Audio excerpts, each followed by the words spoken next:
Bulldozer ছাড়াই ঘুরিয়ে দেওয়ার ঘোষণা। ভাঙ্গা হলো শেখ মুজিবের মুরাল।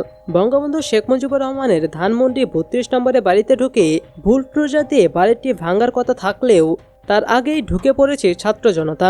যার কাছে যা ছিল তাই দিয়ে ভাঙচুর চালাচ্ছেন তারা। ইতিমধ্যে বাড়িটিতে থাকা বঙ্গবন্ধুর মুরাল ভেঙে ফেলা হয়েছে।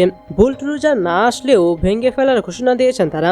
ভারতে অবস্থানরত আওয়ামী লীগ সভাপতি ও সাবেক প্রধানমন্ত্রী শেখ হাসিনার পূর্ব ঘোষিত অনলাইন বক্তব্যকে ঘিরে উত্তেজনাকর পরিস্থিতিতে ছাত্র জনতা মিছিল নিয়ে সেখানে ঢুকে পড়ে। একই সঙ্গে সেখানে ভাঙচুর চালাতে দেখা গেছে। এর আগে বৈষম্য বিরোধী ছাত্র আন্দোলনের নেতাকর্মীরা ঘোষণা করেন, শেখ হাসিনা কোনো বক্তব্য দিলে ধানমন্ডি 32 নম্বর বুলডোজার দিয়ে ঘুরিয়ে দেওয়া হবে। উপস্থিতি ছাত্র জনতা জানান, আমরা সন্ধ্যার পর থেকে ধানমন্ডি 32 নম্বরে আছি। প্রতি মিনিটে মিনিটে শত শত মানুষ যোগ দিচ্ছেন। বাংলাদেশে প্রথম স্বৈরাচারী চিহ্ন বুলডোজার দিয়ে মুছে দিতে চাই। বিক্ষুব্ধ শিক্ষার্থীরা বলেন, আজকের ছাত্রলীগের ব্যানারে জাতির সামনে শেখ হাসিনা ভাষণ দেবেন।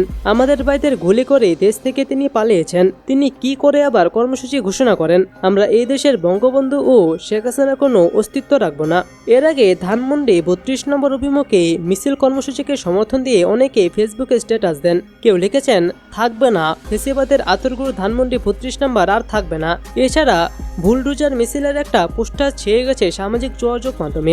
বুধবার সন্ধ্যায় বৈষম্যবিরোধী ছাত্র আন্দোলনের আহ্বায়ক হাসনাত আবদুল্লাহ ফেসবুকে লেখেন, রাতে দেশ ফেসিবাদের তীর্থভূমি মুক্ত হবে। জুলাই আন্দোলনের অন্যতম সমন্বয়ক ও অন্তর্বর্তী সরকারের যুব ও ক্রীড়া মন্ত্রণালয়ের উপদেষ্টা আসিফ মাহমুদ সজীব ভুঁইয়া ফেসবুকে লেখেন, উৎসব হোক। এর আগে হাসনাত আবদুল্লাহ এক বক্তব্যে বলেন, আমরা Hasina chapter, Chhatra League chapter 5 August close করে দিয়েছি।